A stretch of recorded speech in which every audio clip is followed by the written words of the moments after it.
Nama saya Lusria Widiasari. Saya dari kelas A26. Di sini saya akan menjelaskan tentang penerapan video sebagai media pembelajaran.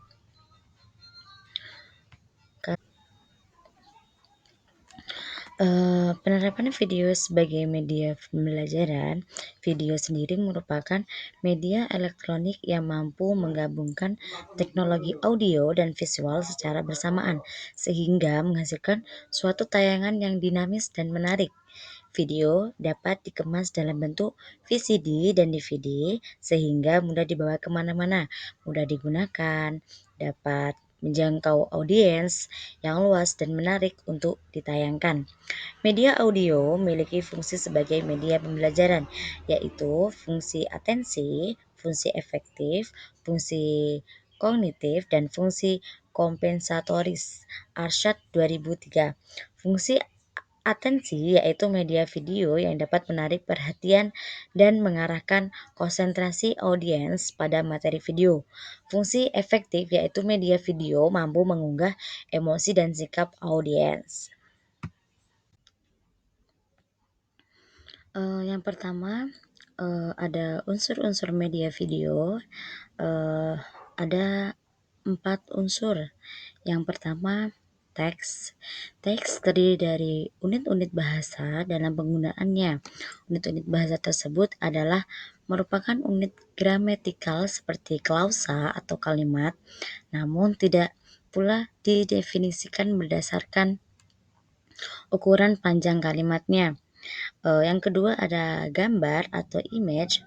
Gambar dapat meringkas dan menyajikan data kompleks dengan cara yang baru dan lebih berguna.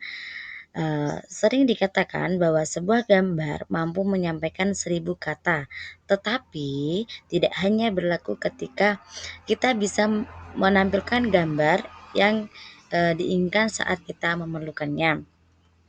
Yang ketiga, suara atau audio. Pengertian suara atau audio menurut Suyanto 2003.273 adalah sesuatu yang disebabkan perubahan tekanan udara yang menjangkau gendang telinga manusia. Audio terdiri dari beberapa jenis, yaitu WAV for audio, format DAT, format MIDI, audio CD, dan MP3. Yang keempat, animasi. Pemakaian animasi dalam komputer telah dimulai dengan ditemukan software komputer. Berbagai keperluan seperti melakukan ilustrasi di komputer, seperti membuat suatu gambar, kita bisa melakukannya pada sebuah animasi seperti yang kita lakukan pada saat ini, pembelajaran audio ya Kak. Kita dapat mencari animasi yang tepat, seperti itu. Yang kedua, ada manfaat video. Manfaat media video menurut Andi Prastowo 2012-2302 antara lain: 1. Memberikan pengalaman yang tak terduga kepada peserta didik. Seperti halnya kita mengajarkan kepada peserta didik bagaimana sih surga dan neraka itu, bagaimana sih ketika kita di surga, ketika kita di neraka. Maka kita menggambarkan sebuah sesuatu yang tidak terduga kepada peserta didik. Yang kedua, memperlihatkan secara nyata sesuatu yang pada awalnya tidak mungkin bisa dilihat. Seperti halnya yang tadi, surga itu kita memberi sebuah gambaran. Surga itu seperti ini. Dalam surga itu ada semua yang kita inginkan, itu pasti ada. Kecuali kita apabila kita di neraka, maka tidak ada yang kita inginkan, seperti itu. Yang ketiga, menganalisis perubahan dalam periode waktu tertentu. Yang keempat, memberikan pengalaman kepada peserta didik untuk merasakan suatu keadaan tertentu. Yang kelima, menampilkan presentasi studi kasus tentang kehidupan sebenarnya yang dapat memicu diskusi peserta didik. Seperti kita memberikan sebuah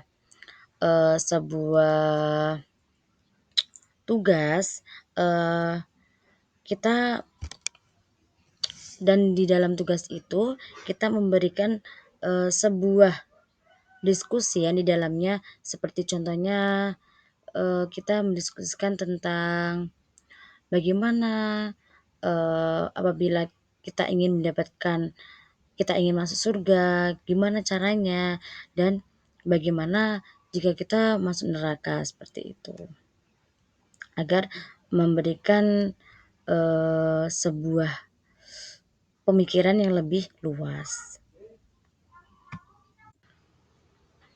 Selanjutnya, yang ketiga, peran video dalam pembelajaran. Penggunaan video sebagai bahan bantu mengajar memberikan suatu pengalaman baru kepada sebilangan pelajar. Media video dan televisi dapat membawa pelajar kemana-mana saja, terutama sekali jika tempat atau peristiwa yang ditayangkan itu terlalu jauh untuk dilewati atau berbahaya. Dengan penayangan video, pelajar dapat merasakan seolah-olah mereka berada atau turut serta dalam suasana yang digambarkan. Sebagai contoh, proses perjalanan elektrik dapat ditunjukkan kepada pelajar melalui video. Kiranya dapat membantu pelajar membayangkan cara kerja sistem jana kuasa elektrik di samping memberi pengalaman kepada para pelajar secara visual. Seperti halnya kita memberikan contoh,